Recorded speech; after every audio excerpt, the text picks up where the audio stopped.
안녕하세요. 이상튜브입니다. 에스토니아 국방부는 지난 14일에 K9을 추가 도입하기 위한 계약을 한국 측과 3,600만 유로에 체결했다고 공식적으로 발표했습니다. 에스토니아가 새롭게 도입하는 12대의 K9은 2026년까지 인도된다고 발표하여 이번 세 번째 추가 도입으로 에스토니아 육군이 보유한 K9은 24대에서 36대로 증가하게 됩니다. 에스토니아의 레네토 국방장관은 러시아 우크라이나 전쟁에서 러시아의 전격전이 우크라이나에서 실패한 점을 들고 러시아 우크라이나 전쟁의 전투 양상이 참호전 등 2차 대전 때로 되돌아가고 있는 점을 들어 방위계획 수정을 시사했으며 폴란드와 마찬가지로 K9 자주포를 추가로 도입할 예정이라고 밝혔습니다. 핀란드와 에스토니아는 자주포 도입 비용을 절감하기 위해 K9 공동 도입에 합의했고 2018년에 에스토니아는 한국 육군이 사용한 12대의 중고 K9을 4,600만 유로에 발주했고 2019년과 2021년에 계약 옵션을 행사해 6대씩 총 12대를 추가 도입했으며 이번 세 번째 추가 도입으로 에스토니아 육군이 보유한 K9은 24대에서 36대로 증가하게 되는 것입니다. 또한 에스토니아에서는 자국의 방위산업체가 개설한 보수센터에서 K9의 업그레이드를 실시한다고 보도하고 있는데 한국에서도 2023년에서 2034년까지 2조 3,600억 원을 들여 1,300대의 K9을 A2 블럭원으로 업그레이드할 예정이어서 이것과 어떠한 관련이 있을지도 모르겠습니다. 이 밖에도 에스토니아는 K9의 추가 도입과는 별개로 장륜식 곡사포 구입도 결정했다고 밝혀 리투아니아가 도입하기로 한 세자르 자주포의 도입 가능성도 대두되고 있습니다. 두 번째 소식을 전해드리겠습니다. 이란이 러시아의 4.5세대 전투기인 수호이 35를 3월 말에 도입할 예정이라고 이란 언론들이 보도했습니다. 이란 의회 안보외교정책위원회 소속 하이달리 의원이 이슬람혁명수비대 비공식 언론인 타스님 통신과의 인터뷰에서 러시아에 발주한 24대의 수호이 35가 3월 말에 도착합니다. 이 밖에도 방공 시스템 및 미사일 시스템과 헬리콥터 등의 장비도 곧 인도가 시작된다고 밝혀 눈길을 끌었습니다.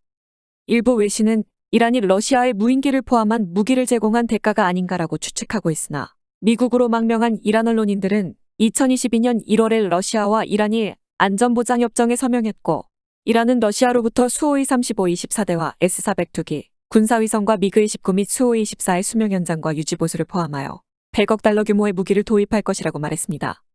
이란보다 앞서 수호이 35 30대를 러시아에 발주해 2020년까지 6대를 받은 이집트 공군은 미국의 대러시아 제재조치법 발동을 내비치며 수호이 35 도입을 추진하면 M1A1과 F-16CD 및 AH-64D 유지보수의 차질을 빚을 것이라고 압박해 러시아는 인도 준비가 완료된 12대의 수호이 35에 이란 인도를 보류하고 있어 이를 이란에 전용했을 가능성이 높은 것으로 보입니다. 더욱이 워싱턴 포스트는 지난해 이란이 러시아 로켓에 실어 발사한 관측 위성에 대해서도 이란과 협상해 당분간 러시아가 사용하기로 합의했다고 보도해 이란의 위성이 우크라이나와의 전쟁에 투입됐을 가능성이 높습니다. 참고로 이란의 언론을 보면 윤석열 대통령의 UAE의 주적은 이란이다라는 발언이 화제가 되고 있으며 이 기사에 대한 조회수도 1위를 차지할 정도로 이란 내에서 많은 화제가 되고 있습니다. 이란 언론들은 윤석열 대통령이 중동의 정세를 전혀 모른다고 고집고 이란을 적으로 표현한 한국 최초의 대통령이라고 보도하며 실망감을 나타냈습니다.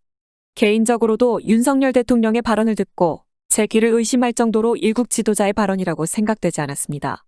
아무쪼록 이란이 오해하지 않도록 잘 해결되었으면 합니다. 세 번째 소식을 전해드리겠습니다. 영국 국방장관이 우크라이나 지원의 가장 중요한 전투 패키지를 발표했습니다. 영국은 월리스 국방장관이 지금까지 우크라이나 지원에서 가장 중요한 전투 패키지라고 표현했으며 챌린저2와 AS-90 외에도 수백 대의 장갑 차량과 포탄 10만 발, GMLRS탄과 스타스트링 및 중거리 방공미사일 등이 포함되어 있습니다.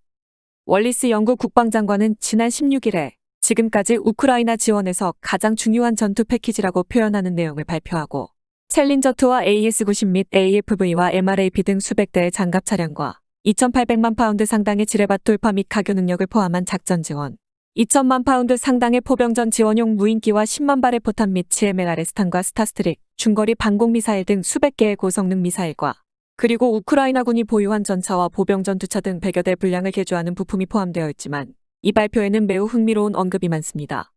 우선 우크라이나에 제공되는 챌린저2에는 장갑 해수차인 CRA-RRV도 포함되어 있고 30대 제공으로 언급됐던 AS-90은 완벽한 상태인 8대와 상태가 다른 2대 등 모두 10대의 차량으로 구성된다고 밝혀 AS-90의 인도는 여러 차례에 걸쳐 이뤄질 가능성이 높습니다.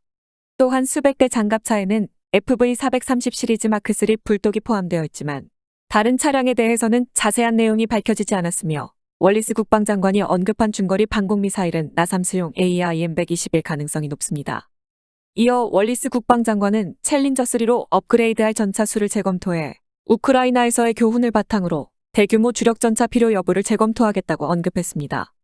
또한 브레이브하트 사양으로의 업그레이드 계획이 무산되면서 원거리 정밀 공격 능력이 약점이라는 지적을 받고 있는 AS-90에 대해서도 후계 프로그램 속도를 가속화해 2030년대가 아닌 2020년대에 도입하겠다고 밝혀 협상에 따라서는 차세대 자주포의 제공도 선택지 중 하나가 될 수 있습니다.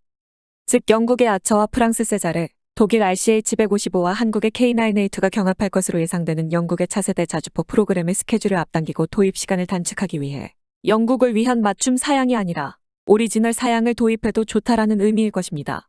또한 만약 영국이 우크라이나에서의 교훈을 바탕으로 대규모 지상전투에 대응하기 위해 정리된 수만큼의 주력 전차가 필요하다고 방침을 바꾼다면 챌린저3로의 업그레이드를 건너뛰고 새로운 주력 전차를 도입하는 것도 놀라운 일이 아닐 것입니다. 물론 여기서도 새로운 주력 전차 도입에도 도입 시간이 중요한 요소가 되기 때문에 2035년 실용화를 목표로 하는 MGCS가 아닌 기존 전차를 선택할 수도 있습니다. 서방에서 주력 전차로의 운용 실적이 있고 신규로 생산된 물건을 구할 수 있는 전차라고 하면 독일 레오파드 2A7과 이스라엘 메르카바, 그리고 한국의 K2 정도밖에 생각나지 않지만 유럽에서는 방어력을 중시해 중장갑 전차나 보병 전투차를 선호하기 때문에 스펙으로만 따지면 레오파드 2A7이 유리할 것입니다. 아무튼 마지막은 개인적인 생각이므로 진지하게 받아들일 필요가 없지만 영국의 주력 전차나 자주포에 관한 월리스 국방장관의 발언은 개인적으로 매우 흥미로웠습니다. 마지막 소식을 전해드리고 마무리하겠습니다. 이스라엘이 공대공 미사일을 사용하여 탄도미사일을 요격할 수 있는 능력을 획득했다고 보도되고 있습니다. 종말 단계 하층에서 전술탄도미사일을 요격하는 것은 비싸고 복잡한 전용 시스템의 영역이었지만 이스라엘은 공대공 미사일을 사용한 스파이더 시스템이 고객의 요청에 부응해 전술탄도미사일 요격 능력을 획득했다고 밝혔습니다. 러시아군과의 전투에서 나삼스와 IRIS-TSL은 전용 요격탄이 필요 없는 점이 가장 큰 특징으로 AIM-120이나 IRIS-T를 그대로 사용할 수 있어 병참에 드는 부담이 적지만 방공 시스템 전용으로 개발된 PAC-3 MS탄이나 PAC-2GEM탄만큼의 작동 범위는 없어 전술탄도미사일은 요격할 수 없었습니다.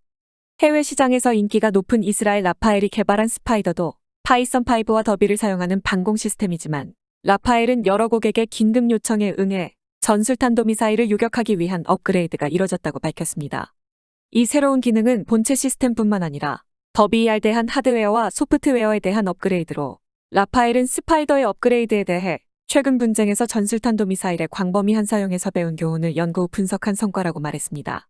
업그레이드된 스파이더와 더비ER탄에 의한 요격 범위는 아마도 미사일 방어의 종말 단계 하층일 것으로 생각되지만 이 범위의 요격을 담당해온 패트리엇이나 SAMPT 등은 비싸고 복잡한 전용 시스템이므로 이를 저렴한 스파이더로 대체한다면 해외 시장에서의 인기는 더욱 높아질 것입니다. 하지만 개인적으로는 더비ER탄이 PAC-3 MS탄과 같은 범위를 커버하는 것은 불가능할 것으로 생각됩니다. 반대로 말하면 스파이더와 더비ER탄으로 할 수 있는 일을 나삼스와 AIM-120탄 혹은 암라미알탄의 조합으로 못할 리가 없다는 것이기 때문에 전술탄도미사일의 요격 기술은 난이도가 낮아졌을지도 모른다는 생각이 듭니다. 이상 마치겠습니다. 시청해주셔서 고맙습니다. 이상튜브였습니다.